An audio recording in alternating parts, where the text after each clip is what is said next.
இன்னைக்கு தமிழ் புத்தாண்டு வேற. இந்த பத்மாக்கா வேற ஆளை காணும். காலையில இருந்து நான் தேடிட்டு இருக்கேன் இந்த பத்மாக்காவை.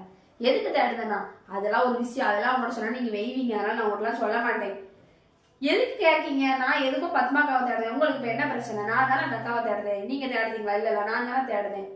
அவங்க பொண்ணை பத்தின ஒரு விஷயம், அதனால உங்கள்ட்ட எல்லாம் சொல்ல முடியாது. என்ன விஷயமா? அதை தெரிஞ்சுக்கிற உங்களுக்கு எதுக்கு? நீங்க தான் சொல்லுவீங்களா ஊர் பண்ணி பேசுறது எனக்கு பிடிக்கவே பிடிக்காது. அப்புறம் எதுக்கு நீங்க ஏன்ட்ட கேட்கீங்க? பத்மாக்கா பொண்ணு இன்ஸ்டாகிராம்ல யாரையோ லவ் பண்ணுதாலாம் அப்படின்னு நம்ம பொண்ணு தான் நம்மளுக்கே சொன்னான். ஆமாங்க, இன்ஸ்டாகிராம்ல நேத்தான் பார்த்தாலாம். ஒரே சேட்டிங் தான் அந்த பையன் கூட. நைட்டு 12 மணிக்கு மொட்டை மாடிக்கு போறேன், ரொம்ப வெக்கையா இருக்கு, நம்ம படுக்கணும், மேல பாயெல்லாம் எடுத்துட்டு போனா ஞாபகம் இருக்கா? அண்ணன் பார்த்தா அந்த அக்கா பொண்ணு போன்ல பேசிக்கிட்டு இருக்கா. எனக்கு என்னமோ நம்ம பிள்ளை சொன்னா பாத்தீங்களா, அந்த பையன்கிட்ட தான் பத்மாக்கா அம்மாவா பேசுவான்னு எனக்கு ஒரு சந்தேகமா இருக்குங்க. அதான் காலையிலே பார்த்தேன், பத்மாக்கா ரொம்ப சந்தோஷமா குடும்பத்தோட கோயிலுக்கு போய்கிட்டு இருந்தாங்க. அவ சந்தோஷமா இருக்க நம்ம விடலாமா? விடக்கூடாது. அதனால ஏன் நம்ம நல்லதுதான் நினைப்போம்பா. அவ பிள்ளை வேற யாரையும் லவ் பண்ணிட கூடாது, நல்ல பையனா என்னன்னு பாக்கணும். அவளே பாவம் கஷ்டப்பட்டு செஞ்சு இப்பதான் காலேஜ் படிக்க வைக்கா. அதனாலதான் பத்மாட்ட சொல்லிடுவோன்னு பார்த்தேன் இந்த விஷயத்த. ஊர் ரொம்ப வேலைக்கு வாங்குதானா, இது நல்லா இருக்க, நம்ம பிள்ளை லேசா இங்கிட்ட செஞ்சா அங்கிட்ட செஞ்சா மட்டும் எத்தனை குறை சொல்லுதா. அதே மாதிரி அவ பொண்ணு பேசுறது சொல்லணும்ல. நீ எதுக்கடி இப்ப கத்திக்கிட்டு வர? உன்கிட்ட சொன்னா நீ எதுக்கு என்கிட்ட சொல்ற? நான் தான் அம்மாட்ட சொல்லவே தெரியும்ல. அப்ப நீ ஏன் என்கிட்ட சொன்னா? நான் சொல்லதான் செய்வேன். ஃப்ரெண்ட்ஷிப் கட்டாயமா போலாம். அந்த ஃப்ரெண்ட்ஷிப் இந்த ஃப்ரெண்ட்ஷிப் இருந்தா என்ன, இல்லைன்னா என்னப்பா கிட்ட பத்மாக்கா சொன்னாதான் நமக்கு மனசு திருப்தி ஆகும். அத எப்படியாச்சும் அந்த அக்காட்ட சொல்லிடணும். காலையில என்னன்னா காலையில ஒரு பட்டு சேரி கட்டிட்டு எல்லாம் நகையெல்லாம் போட்டுட்டு காலையில ஒரு கோயிலுக்கு போயாச்சு. இப்போ ஒருக்கா நல்லா பெறப்பட்டு சுடிதாரை போட்டுட்டு போறா. அவளே காலேஜ் படிக்கா, சுடிதாரை போட்டுட்டு போயாச்சு. அது எப்படி போடணும்? வரட்டும், வந்தோடனே சொல்லிடணும்ல. காலையில வேற மதியம் வரை நான் சக்கரை பொங்கல் வச்சேன், பாயாசம் வச்சேன்னு வந்து கொடுத்துட்டா. இன்னும் நீங்க ஒண்ணும் வைக்கலையே அப்படின்னு. நாங்க இன்னதான் வைக்க போறோம் அப்படின்னு என் வீட்டுக்காரர் அங்க கூட்டு போனாரு, இங்க கூட்டு போனாருங்க. நம்ம இந்த வீட்டை விட்டு தாண்டல.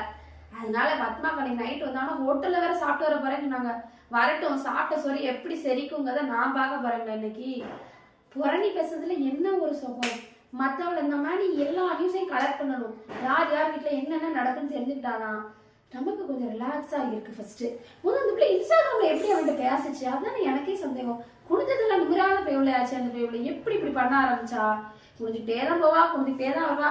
நான் கூப்பிட்டா கூட அத்தை எங்க அம்மா உள்ள இருக்காங்க, நான் வர சொல்றேன் அப்படின்னு சொல்லிட்டு போயிடுவாள. ஏன்டி நிமிந்து பேச மாட்டா? நீங்க பார்த்ததே கிடையாது நீங்க அந்த பிள்ளைய. எப்படி இன்ஸ்டாகிராம்ல பேசுறாங்க? போடி எவா எவா வச்சிருக்காளோ, அவங்க என்ன செய்தானே தெரிய மாட்டேங்குது. முத எத்தனை நியூஸ் பார்ப்போம், எத்தனை பேரை பார்ப்போம், நேர்ல எத்தனை பேரை பார்ப்போம். இதுகளுக்கெல்லாம் இது தேவையா? இன்ஸ்டாகிராம்ல யாரு எவனே தெரியாம அவங்களே எல்லா டீட்டெயிலையும் கொடுத்துருது. அவனை நம்பி ஓடியும் போயிடுறது. அதுக்கப்புறம் என்னைய வச்சு காப்பாத்தன வைக்கலன்னு அவன் அழுகுறது. இதெல்லாம் ஆரம்பத்திலேயே அவன் சொல்லி திருத்திடணுங்க. நான் அவன் மனசு நான் ஒண்ணு போட்டு கொடுக்க எண்ணத்துல எல்லாம் இல்லைங்க. என்னைய பத்தி நீங்க என்ன நினைச்சீங்க? நான் என்ன ஊர் பண்ணி பேச ஆளா? ஃபர்ஸ்ட் அவ பாவம் நம்மள மாதிரி அது ஒரு பொம்பளை வச்சிருக்காள, அதனால ஆரம்பத்திலேயே சொல்லி கொடுமே அப்படின்னு நினைச்சா நான் சொல்ல போறேன்.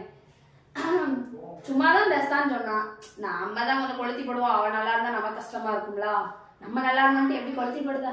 என்ன உன் வீட்டுக்காரி இவ்வளவுதான் சம்பளம் வாங்குறாரா, உன் பிள்ளைய நீ தான் படிக்க வைக்கான்னு எத்தனை தடவை அப்படியே மனசு குப்புன்னு எரியிற அளவுக்கு பேசியிருக்கா. இன்னைக்கு போயிட்டு வரட்டும், அதுக்கப்புறம் இருக்கு அவளுக்கு. என்னதான் இருந்தாலும் புரணி பேசக்கூடாதுன்னு இந்த வருஷத்துல இருந்து முடிவு எடுத்திருக்கேன். பேசாம இருப்போம். Control your self, control your self அப்படி சொல்லிட்டே தான் இருக்கேன். ஆனா ஊருக்குள்ள நடக்க சில விஷயங்களை கேட்கும்போது எனக்கே பேசணும்னு தோணிடுது. என்ன செய்ய?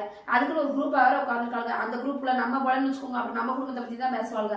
அதுக்காண்டிதான் எப்படினாலும் பரவாயில்ல, சாப்பாடு செய்யணுமோ செய்யலையோ, வேலையை பார்க்கமோ பார்க்கலையோ, அந்த குரூப்ல போய் ஒரு அட்டண்டன்ஸ் போட்டுறணும். இப்படிதாங்க அன்னைக்கு 4 பேர் உட்காந்து பேசிக்கிட்டு இருக்கோம்.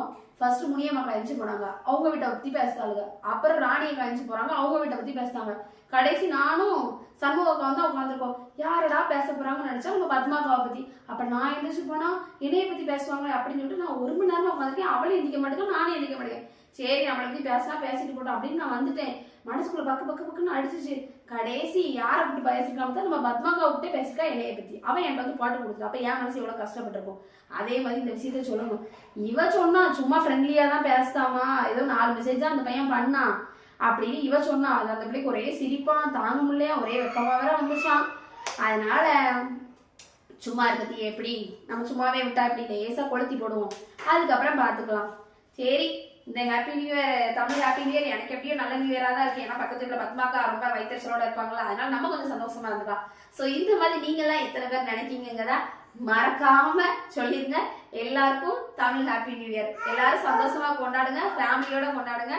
Bye guys. இந்த வீடியோ பிடிச்சிருந்துச்சுன்னா மறக்காம லைக் பண்ணுங்க, ஷேர் பண்ணுங்க, சப்ஸ்கிரைப் பண்ணிருங்க. பாய்.